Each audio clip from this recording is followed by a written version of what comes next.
in my opinion. So without further ado, let's get on to it. It is the main event breakdown. So obviously a lot to digest and a lot to divulge with a rematch as pivotal as this one. However, I want to get one point across very quickly. The first fight is irrelevant. Now, when you look at it on paper, it does say 5 years ago, John Jones winner via unanimous decision. So maybe it's not totally irrelevant. However, if you look at the fight 5 years ago and you look at everything surrounding this fight now, everything is polar opposite. The odds, man. I mean, Jones was hovering around minus 900 going into the first fight. Jones at minus 250. John Jones 4-0 since that fight. Gustafsson even lost back-to-back fights. Sure. Whenever he lost to Rumble in DC. However, one thing is universally intact with these two going into this one. They're both coming off layoffs of approximately a year and a half, and Gustafsson's was longer. Sure. So all of that being said, everything about this fight is different from the first one. This one's in America, last one is in Canada. These are small particulars, but hey, it goes for something. The stakes, John Jones was making the record 6 defense of his title in this first one, and now both men are coming off, that said layoffs, for a vacant title. Every single thing about this fight is different. I don't know how I can expect it to play out much of the same. I think that we're going to be completely blown away and shocked by whatever result happens, because I don't think that it will be conceivably predictable. What do you think? Man, I didn't expect it. I thought we would start from the bottom and start from the top. All right, let's get right into it. So, man, you really summed it up pretty well. As I wouldn't say the first fight is irrelevant, because I believe because of how close the first fight was, some things change. Yeah. I think Gus's mindset changes. I spoke to him on the media call. My question that I asked him actually made it on better, so that was kind of cool. Yeah. I asked about his confidence, and he said, "Oh, I'm confident due to my training." And I understand that, but I also think being as close as he was last fight kind of built his confidence too. Knowing, hey, I mean, there's a famous scene where his cornerman is screaming, "He's not Superman," and kind of have to drill that in his head. And being that he cut him and bloodied him and took him down and had good success against him, it's going to increase your confidence in this one. Right, but do you remember what he said, though, like shortly after, though, and it says on Embedded too? The first fight is I can't remember the exact words he said. He said something to the tune of, the first fight has nothing to do with this fight. Was that pertaining to your question too? Like, no, I think somebody else asked him another question before that. I don't remember exactly what he said to me and the question I asked him. He did say that his confidence is due from training, not from how well he did in this one fight. Right. So you made a good point about, everyone keeps talking about how inactive John Jones has been. He's fought 4 times since this fight, and Gustafsson has fought 5 times. So I mean, so that there's been steps where Gustafsson could have made up ground, getting more cage time, looking improved. I mean, getting knocked out by Anthony Johnson, going to a war with Daniel Cormier, I don't think that really helps him here. No, I agree. However, what I was going to kind of conclude with the layoff point was how I know, or how I'm guessing, that this fight is going to be so off the walls, bonkers, unpredictable, is that not only are these guys coming off of layoffs to the length that they are coming off of, you could make very comprehensive arguments that both Jones and Gustafsson are coming off of layoffs on the heels of performances where they've never looked better. Sure. I mean, you could argue it probably a little bit better when you talk about Jones, because there's obviously so much sample size in terms of John Jones looking good inside the octagon. However, one thing I am damn sure is I have never seen an Alexander Gustafsson that looked as good as he did against Glover. Yeah, no, I agree. I was actually going to make that point. The only difference is John Jones was doing against Daniel Cormier, who arguably is the best pound-for-pound fighter in the world right now. Gustafsson's been doing against a faded, sharp-worn Glover Teixeira. That said, Gustafsson's boxing has always been his key. Man. Jones pointed that out in previous interviews. He talked about the first time he fought him, how, hey, he kept hearing about his boxing. He ignored. He's like, hey, Rampage had good boxing, and Lyoto Machida had good boxing. All this, and he kind of looked past him.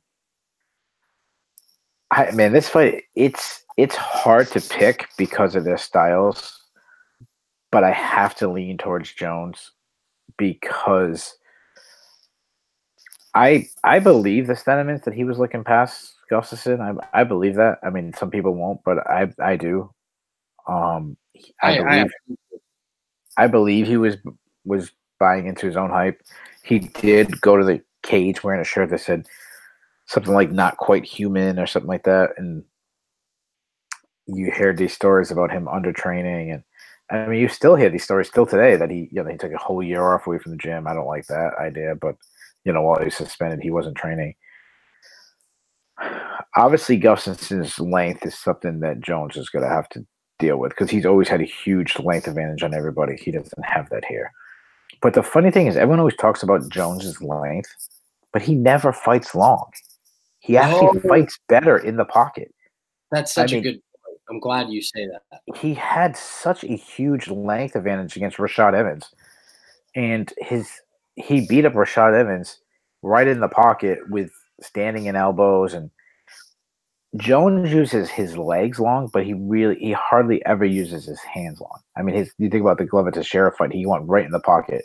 He had huge length advantage against Daniel Cormier, and especially the first fight he beat up Cormier in the clinch, in that short range boxing era. And I think that's what Jones is going to do here. I think he's going to close the distance. I think it's going to be a lot more close impact. Even when Jones hurt Gustafsson in the first fight, it was from close range, a spinning elbow that wasn't close. I think you're going to see more wrestling. Fight too.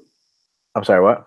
It was also late in the fight too, after he had multiple rounds of difficulty with exactly what you're talking about. I thought that was what stood out to me when I went back and watched the first fight was gauging distance and how effective John Jones was at distance, because for the first couple of rounds he wasn't. No, well, I don't know how many people have rewatched that fight. Yeah. If you rewatch that fight with the sound off, it is not as close. It's a close fight, but it is not as close as Joe Rogan specifically made that fight sound like. I believe if you had to play a drinking game and you had to take a shot every time he said Gustafsson on that call, how quick would it take for you to die? Die probably 3 minutes into the fight. Dude.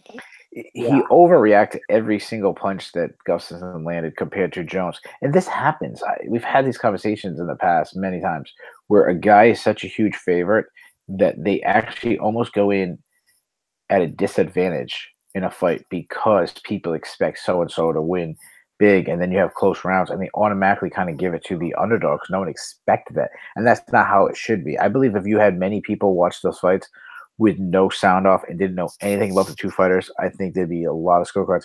And even with the unbiased, with the bias commentary, Jones still, I believe on MMA Decision, it was like 14 out of 15 scores still gave for Jones.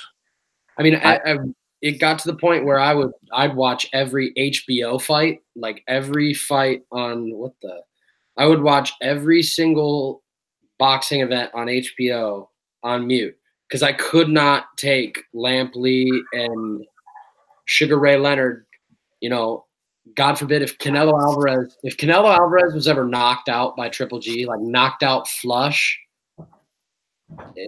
I think that I don't know what they would say, because commentary like that in fights is really off-putting, especially whenever you're going back and watching a fight you particularly may have never seen before. Mhm. If you're getting into the sport, and I agree. Yeah, Rogan sold that one kind of like the same way he tried to sell Iaquinta against Khabib, with obviously Iaquinta having a lot less success than Gustafsson. Sure. That's a great example. I keep hearing everyone, especially after Iaquinta just beat Kevin Lee, you keep hearing all these people talking about how great Iaquinta looked against Khabib, and I'm like, Khabib 50, like, what was it, like 50-43 on one scorecard or something like that. Yeah, I thought that was I mean, it was a one-sided. Now, obviously, that's not the best example because Iaquinta took the fight on a day's notice and this and that. But I see. God, my bad. I think Jones can win at all ranges where Gustafsson can only win at one range. I believe Jones has just more weapons in the arsenal. He obviously has the advantage in the wrestling, even though there was not much wrestling on both sides. That's the other thing. Gustafsson gets a takedown with Jones is on the mat for like a second and a half, and everyone loses their mind. While Jones gets a takedown in the fifth round, holds him down from probably 25 seconds. No one even bats their eye. I think he can win in a wrestling battle. I think he can win in a clinch. I still think he can win at range, where Gustafsson can only really win at range with his hands. Yep. Obviously, I think he can land a good shot, but Jones has a legendary chin. He's never been hurt in a fight, not a single fight. Never. The only time he's never really been in trouble was whenever he was caught in the armbar in the Vitor fight. Vitor, yeah. I mean, I think the best punch he ever got landed on was a punch by Lyoto Machida that he wasn't even wobbled. So I think until he loses, you got to take Jones. I actually expect a lot more wrestling from Jones in this one. I think he's going to be inside. I think he's going to clinch him, get some takedowns. Obviously Gustafsson has. I can't hear you. What? That's a recipe for success. What do you think? Yeah, obviously Gustafsson has greatly improved his takedown defense since the Phil Davis fight, and he obviously showed great takedown defense in the first Jones fight. I just think that was just that one of those bad days where Ronda Rousey used to always have this saying. I don't know if you remember what she always said. She always says, "I don't train to be the best. I train to be the best on my worst day." And I feel like watching this Jones Gustafsson fight, that's what you got from Jones. On his worst day, he was still the best. You ever hear the quote that John Jones had where he said that whenever he walked out of the tunnel, he said to himself, "Oh my God, I'm going to lose my belt." Yeah, he said that. Yeah, he was starting to second guess himself. This shit's insane. And so insane. Yeah, so I'm going to take Jones, and I actually think Jones might stop him this time, especially if he gets multiple takedowns, starts wearing out. I thought Gustafsson's really faded in the last 2 rounds. Jones has – it's something I can't believe people don't talk about this. Jones has some of the most, brutal ground and pound in history. You see what he did to Brandon Vera, Ryan Bader, Chael Sonnen. Matt Hamill. Matt Hamill. So I think he'll eventually get some takedowns in this fight. I think it's going to look a lot different than the last one. Get some takedowns, and I actually think Jones is going to finish him late. I think he's going to get like a 4th or 5th round TKO stoppage. I do too. I have it in the 3rd.